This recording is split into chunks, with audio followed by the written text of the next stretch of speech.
Assalamualaikum dan salam sejahtera. Saya Luqman Haris. Anda sedang menonton Pantau Kerajaan Baru. Seperti biasa, itu yang anda lihat apa yang berlaku sepanjang minggu lepas. Dan kami di Astro ni akan terus memantau semua yang diumumkan ataupun dilaksanakan oleh Kerajaan Baru ini dan memberikan anda berita-berita yang terkini berkenaan dengannya. Yang terbaru hari ini sebagai contoh, Kementerian Pendidikan memutuskan untuk memberi guru otonomi untuk memilih sama ada untuk merekod dan melaporkan tahap penguasaan pentaksiran bilik darjah atau PBD secara luar talian atau menggunakan sistem pengurusan pentaksiran bersepadu SPPB secara hybrid. Ketetapan itu dipercayai susulan masalah sistem pengurusan identiti atau IDME yang dikatakan masih belum stabil sehingga menyusahkan guru yang menggunakannya.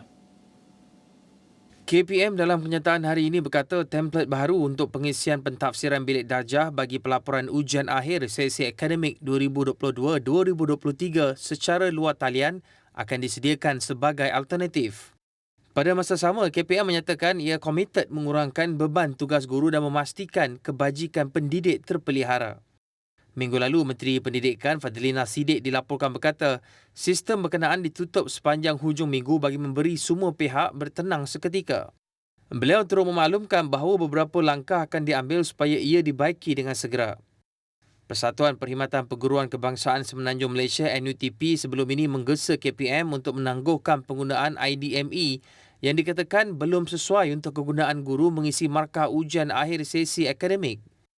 Setiausaha Agung NUTP Fauzi Singon dilaporkan berkata, guru-guru mula rasa terbeban dengan sistem IDME kerana capaian trafik yang amat tinggi, ekoran pelaksanaan PBD secara dalam talian. Jabatan Pengangkutan Jalan JPJ menambah baik ciri keselamatan dan mesra pengguna bagi aplikasi MyJPJ dan juga portal awam JPJ yang boleh diakses secara berperingkat bermula hari ini. Antara penambahbaikan itu termasuk memperkenalkan sekuriti peringkat ketiga menggunakan 8 aksara terakhir yang tertera di belakang lesen memandu untuk pendaftaran JPJ ID atau JPJ EID dalam talian. Dalam satu kenyataan, Ketua Pengarah JPJ Datuk Zailani Hashim berkata ia merupakan tambahan kepada 2 peringkat sekuriti sedia ada iaitu kata laluan dan kod TAC. Selain itu, JPJ juga menambah fungsi bagi mendapatkan semula akaun pengguna melalui 8 aksara terakhir lesen memandu. JPJ turut menambah fungsi penetapan semula email bagi pengguna yang terlupa email digunakan atau perlu mengemaskini email secara dalam talian dengan tambahan 8 aksara lesen memandu. Penambahbaikan tersebut dilaksanakan setelah menerima pelbagai maklum balas daripada orang ramai mengenai penggunaan aplikasi MyJPJ dan portal awam JPJ susulan pengenalan lesen kenderaan motor digital ELKM dan lesen memandu Malaysia Digital ELMM. Kenyataan itu memaklumkan Kementerian Pengangkutan juga sentiasa bekerjasama dengan Kementerian Komunikasi dan Digital KKD bagi memastikan aspek keselamatan cyber aplikasi MyJPJ terjamin. Seterusnya, kerajaan juga yakin dapat menyelesaikan isu kekurangan pekerja asing dalam tempoh 3 bulan.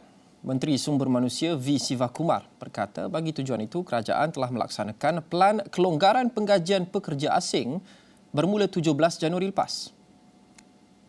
Di bawah pelan kelonggaran penggajian pekerja asing, majikan-majikan yang memerlukan pekerja asing dibenarkan untuk menggajikan pekerja asing dari 15 negara sumber tanpa melalui prasyarat kelayakan penggajian dan kelayakan kuota yang dikenakan sebelum ini. Termasuk pengecualian proses temuduga oleh agensi kawal selia AKS. Di samping itu, pengiklanan kekosongan jawatan di portal My Future Jobs juga telah dikecualikan berkuat kuasa serta-merta.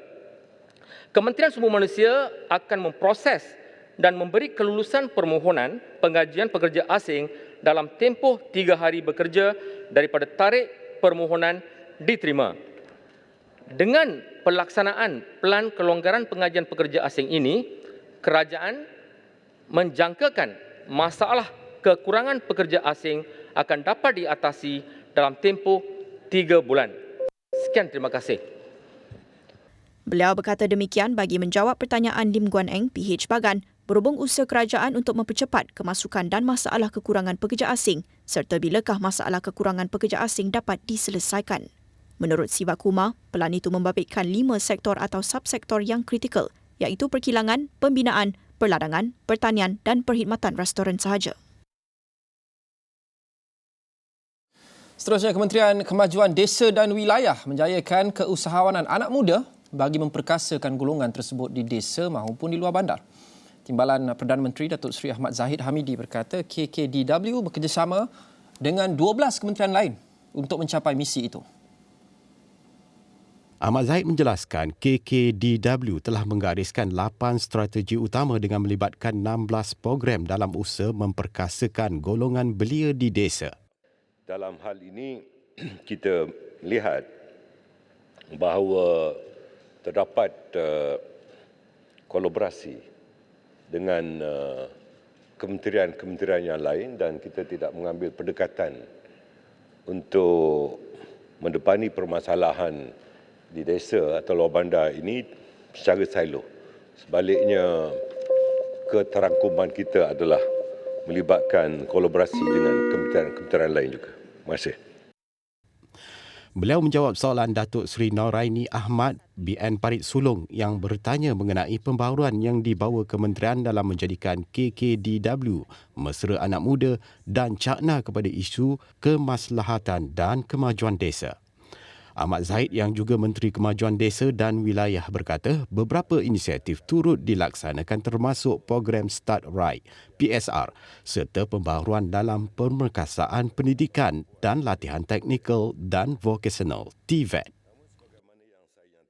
Baik, isu pekerjaan adalah satu daripada beberapa masalah yang sering didepani oleh mereka yang tinggal di luar bandar dan salah satunya juga adalah kependedahan mereka kepada bencana alam seperti banjir dan sebagainya apabila berlaku cuaca tidak menentu seperti yang berlaku semakin kerap sejak kebelakangan ini. Dan sudah tentu bila kita bercakap berkenaan dengan isu-isu seperti banjir, ia bukan sahaja menjejaskan mereka yang tinggal di luar bandar tetapi ramai yang tinggal di pusat bandar juga, termasuk di Kuala Lumpur. Baru-baru ini Yang di-Pertuan Agong Al-Sultan Abdullah Ringan Ayatuddin Al-Mustafa Billah Shah turut bertitah di Parlimen, sesi Parlimen kali ini, agar pengurusan risiko bencana perlu diberikan penekanan oleh kerajaan. Malaysia justru perlu bersedia untuk berdepan dengan sebarang kemungkinan bencana dikala cuaca semakin tidak menentu akibat fenomena perubahan iklim. Bagaimana kita memastikan negara berada di landasan yang betul dan siap siaga untuk berdepan dengan realiti baru ini? Saya mahu bersama dengan Dr. Kamarul Azhari Razak, Pengarah Pusat Pencegahan dan Kesiapsiagaan Bencana atau DPPC UTM yang menyertai saya secara atas talian sekarang. Dr. Kamarul, kita sering bercakap berkenaan dengan keadaan kita dan kesiapsiagaan kita untuk berdepan dengan bencana alam, khasnya banjir di samping bencana-bencana lain. Tapi apa spesifik yang kita boleh bincangkan, yang kita boleh lihat berkenaan dengan bagaimana kita, sama ada kita siap siaga, kita sedia ataupun tidak, where we are now, dan di mana perlu tahap kesiapsiagaan itu ada untuk kita cukup sedia untuk sebarang bencana yang melanda. Baik Luqman. Terima kasih pihak Esrawani atas jemputan. Saya juga menyokong penuh titah Yang di-Pertuan Agong dalam kita melihat impak perubahan iklim yang semakin nyata dan kesan-kesan terhadap bencana baru muncul. Bencana-bencana yang kita lihat kadar kerosakan dan kerugian ekonomi makin meningkat selain daripada kadar kematian dan kecederaan yang dicatat. Perkara pertama yang harus kita angkat dikala kita merangka strategi baru adalah konsep bagaimana pelaburan yang lebih tertumpu kepada aspek pencegahan sebelum bencana. Dan kita melihat banyak sebenarnya kejadian-kejadian bencana yang berlaku membabitkan kawasan-kawasan baru, membabitkan kawasan-kawasan yang jarang mencatat rekod bencana sebelum ini. Jadi ini satu fenomena baru melihat impak perubahan iklim berlaku secara nyata secara lokal. Jadi pengukuhan tadbir urus setempat di peringkat pihak berkuasa tempatan, pihak berkuasa negeri amat penting.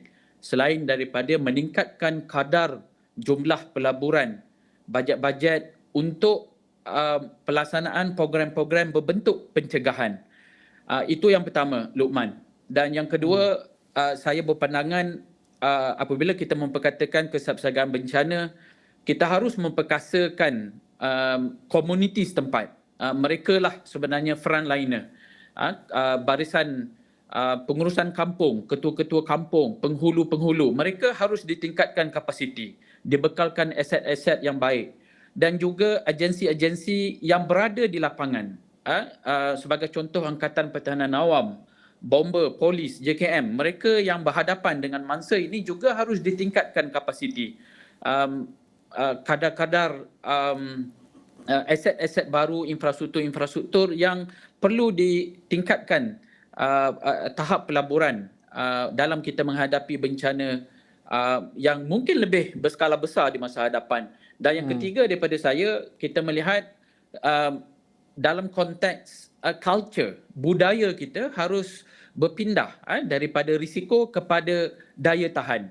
Bukan hanya memahami risiko setempat, kadar kerapuhan semasa, tetapi juga bersiap siaga meningkatkan tahap daya tahan bandar, tahap daya tahan komuniti setempat, tahap daya tahan tadbir urus sistem kewangan negara. Itu sebahagian daripada pandangan awal saya, Luqman. Proaktif berbanding reaktif, Doktor. Tapi bagi mungkin orang biasa di luar sana kebanyakannya, mungkin banyak perbincangan sama ada kita di sini ataupun di luar sana, berbunyi agak rumit dan teknikal. Mereka hanya mahu tahu mengapa setiap kali hujan lebat lama sedikit akan naik air, akan banjir. Khasnya mereka yang tinggal di kota-kota yang digelar sebagai sangat moden dan sebagainya seperti Kuala Lumpur, tetapi masalah yang sama masih lagi kita depani setiap tahun, malah beberapa kali setiap tahun. Ada yang mengatakan mungkin jawapannya adalah mudah. Kebanyakan kawasan sering cenderung untuk naik air kerana longkang tidak cukup atau longkang tidak cukup besar. Jadi secara mudahnya, Doktor, apa sebenarnya punca yang menyebabkan kita selalu berdepan dengan masalah ini? Adakah semudah itu atau lebih rumit daripada itu sebenarnya? Baik, Luqman. Soalan yang amat baik dan mungkin secara ringkas dikupas di sini, melihat bahawa bencana ini sebagai satu manifestasi terhadap perancangan pembangunan setempat. Jadi banyak bandar-bandar baru yang direka bentuk 20-30 tahun yang lampau mungkin tidak lagi boleh menerima kadar urbanisasi setempat dan juga mungkin menerima kadar keamatan hujan semasa sekarang ini. Dan jika kita amati bukti-bukti saintifik, kadar keamatan hujan juga meningkat berkali-kali ganda. Dan ini satu fenomena yang harus kita terima, bukan hanya dirasai oleh rakyat Malaysia tetapi juga rakyat di luar negara. Sebagai contoh, Pakistan pada tahun lepas turut mengalami ancaman bencana yang di luar jangka.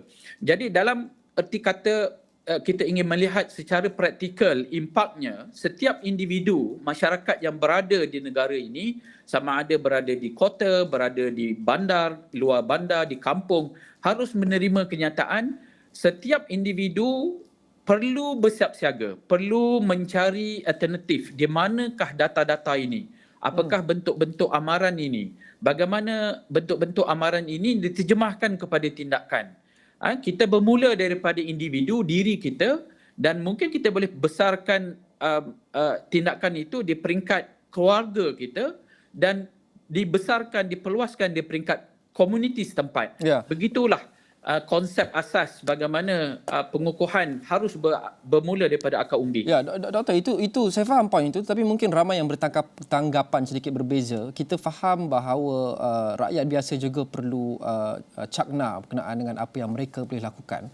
Tapi mungkin ramai di luar sana mempunyai pendapat dan mungkin ada justifikasinya, iaitu mengapa perlu sampai ke tahap itu? Mengapa beban itu diletakkan kepada rakyat sedangkan kita patut mencegah berbanding mengubati? Mengapa kerajaan sekarang ini selepas banyak tahun masih lagi tidak mampu untuk mengendalikan banjir? Negeri-negeri seperti Kelantan dan Terengganu sebagai contoh, setiap tahun ada musim hujan, setiap tahun ada banjir, tapi seolah-olah setiap tahun kita tidak jangka, sedangkan ia berlaku kira-kira pada masa yang sama setiap tahun.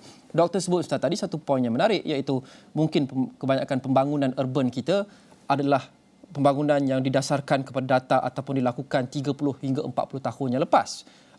pada ketika itu cuaca mungkin kurang ekstrim berbanding sekarang. Hujan tidak turun dengan begitu banyak. Tetapi bagi bandar-bandar yang lama, Kuala Lumpur satu contoh, 100 lebih tahun, banyak bangunan, banyak jalan mungkin tidak boleh diubah suai, tidak boleh digerakkan. Dalam situasi begini, bagaimana, Doktor? Baik, Luqman. Mungkin kita boleh lihat daripada dua perspektif. Perspektif pertama, pembangunan semasa dan yang kedua kita melihat pembangunan di masa hadapan. Banyak kawasan-kawasan baru yang dibuka, pembangunan-pembangunan yang mungkin tidak mengambil kira risiko mendatang. Jadi di sini fokus kita dan kita lihat kadar banjir kilat juga semakin meningkat. Jadi ini tidak lain tidak bukan juga melihat bagaimana struktur bandar itu untuk menyerap tekanan ataupun jumlah kadar hujan, aliran air yang mungkin di luar daripada tahap reka bentuk sesuatu bandar. Dan merujuk kepada Kuala Lumpur, merujuk kepada banjir besar 2021 Disember di negeri Selangor, kita amati peranan ataupun tanggungjawab dalam pengurusan risiko bencana ini bukan hanya terletak di bahu kerajaan. Itu harus difahami. Setiap daripada rakyat, masyarakat juga mempunyai peranan mereka. Mereka dikala amaran yang diberi oleh pihak kerajaan, mereka harus tahu di mana pusat evakuasi terdekat. Jika maklumat banjir itu lebih awal disebarkan, mereka juga boleh membuat tindakan awal di peringkat setempat dalam mengurangkan ekonomi ataupun kadar kerugian, kemusnahan yang ada. Luqman. Ya, dan kita juga perlu amati bahawa sebahagian daripada bencana-bencana ini bersifat baru muncul. Tindakan itu harus laju, harus pantas dan juga berasaskan kepada maklumat data setempat. Itu sedikit pandangan dari saya. Baik, Doktor, kita berhenti tak seketika. Kita akan kembali dan sambung perbincangan ini. Pantau Kerajaan Baru akan kembali selepas ini. Jangan ke mana-mana.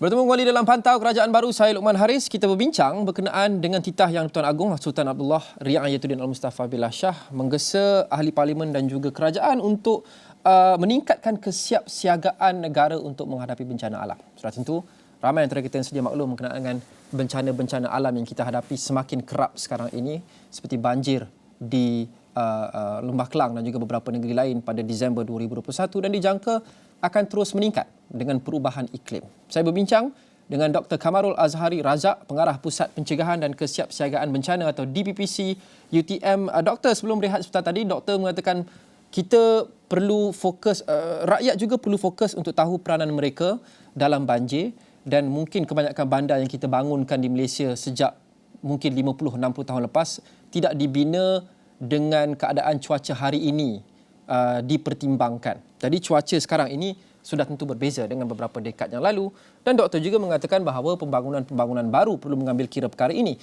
Tapi doktor, adakah itu mengatakan bahawa bandar-bandar lama seperti Kuala Lumpur dan macam-macam lagi perlu berdepan dengan realiti bahawa ia akan terus dinaiki air apabila hujan lebat dan tidak ada apa yang kita boleh lakukan selepas ini, doktor?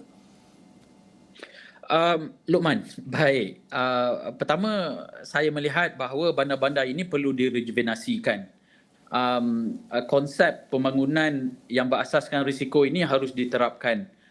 Mungkin mereka-mereka yang terlibat sebagai pembuat dasar, mereka yang melaksanakan dasar di pembandaran ini harus menerima kenyataan bahawa impak perubahan iklim ini adalah nyata. Mereka harus bersiap siaga menghadapi hujan yang mungkin intensitinya tinggi dan hadir di dalam masa yang singkat yang menyebabkan banyak kemunculan banjir-banjir kilat yang berskala besar.